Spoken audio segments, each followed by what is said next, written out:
കോഴിക്കോട് കോർപ്പറേഷനിലെ കെട്ടിട നികുതി തട്ടിപ്പിൽ ഉൾപ്പെട്ട ഉദ്യോഗസ്ഥരെ തിരിച്ചെടുക്കാൻ കേരള അഡ്മിനിസ്ട്രേറ്റീവ് ട്രിബ്യൂണൽ വിധി.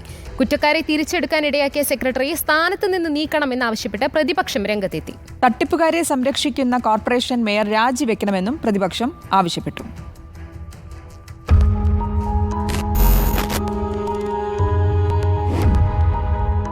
തട്ടിപ്പിൽ ക്രിമിനൽ കുറ്റം ചുമത്തപ്പെട്ട രണ്ടുപേർക്ക് അനുകൂലമായ വിധിയാണ് അഡ്മിനിസ്ട്രേറ്റീവ് ട്രൈബ്യൂണൽ പുറപ്പെടുവിപ്പിച്ചത്. മുനിസിപ്പൽ ചട്ടങ്ങൾ പാലിക്കാത്ത സസ്പെൻഷൻ നിലനിൽക്കില്ലെന്നും ട്രൈബ്യൂണൽ കണ്ടെത്തി. ഇത് കോർപ്പറേഷൻ സെക്രട്ടറിയുടെയും മേയറുടെയും ഭാഗത്തു നിന്നുള്ള വീഴ്ചയാണെന്നാണ് പ്രതിപക്ഷ ആരോപണം. നിരുത്തരവാദപരമായിട്ടുള്ള സമീപനമാണ് നഗരസഭയുടെ ഭാഗത്തു നിന്നുണ്ടായത്.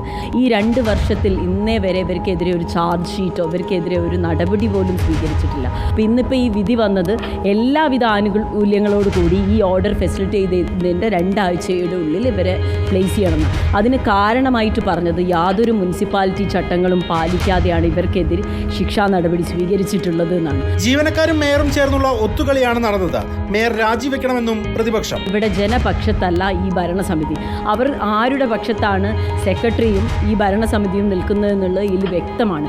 കുറ്റം ചെയ്ത ആളുകളെ യാതൊരു ഉപാധിയുമില്ലാതെ രക്ഷപ്പെടാനുള്ള അവസരം ഉണ്ടാക്കി കൊടുക്കുന്ന ആളുകളും കുറ്റം ചെയ്തവരെ പോലെ തന്നെ ശിക്ഷ അർഹിക്കുന്നവരാണെന്നാണ്. ഇതിലെ ധാർമ്മിക ഉത്തരവാദിത്വം ഏറ്റെടുത്തുകൊണ്ട് മേയർ രാജിവെക്കുകയും സെക്രട്ടറിയെ തൽസ്ഥാനത്ത് നിന്ന് സസ്പെൻഡ് ചെയ്യുകയും ചെയ്യണമെന്നാണ് പറയുന്നത്. സംസ്ഥാന ഓഡിറ്റ് വിഭാഗത്തിന്റെ പരിശോധനയിൽ 4427 കെട്ടിടങ്ങൾക്ക് അനധികൃത നമ്പർ നൽകിയെന്നാണ് കണ്ടെത്തൽ. സഞ്ജയ സോഫ്റ്റ്വെയറിൽ കൃത്രിമം കാണിച്ചാണ് തട്ടിപ്പ് നടത്തിയതെന്നും കണ്ടെത്തലുണ്ടായിരുന്നു. ജില്ലാ ക്രൈംബ്രാഞ്ച് അന്വേഷിക്കുന്ന കേസ് പക്ഷേ ഇപ്പോഴും എവിടെയും എത്തിയിട്ടില്ല. വിജിലൻസിനുൾപ്പെടെ പരാതി നൽകിയ പ്രതിപക്ഷം നിയമ നടപടികൾ തുടരാനാണ് തീരുമാനിച്ചിരിക്കുന്നത്. റിപ്പോർട്ടർ, കോഴിക്കോട്.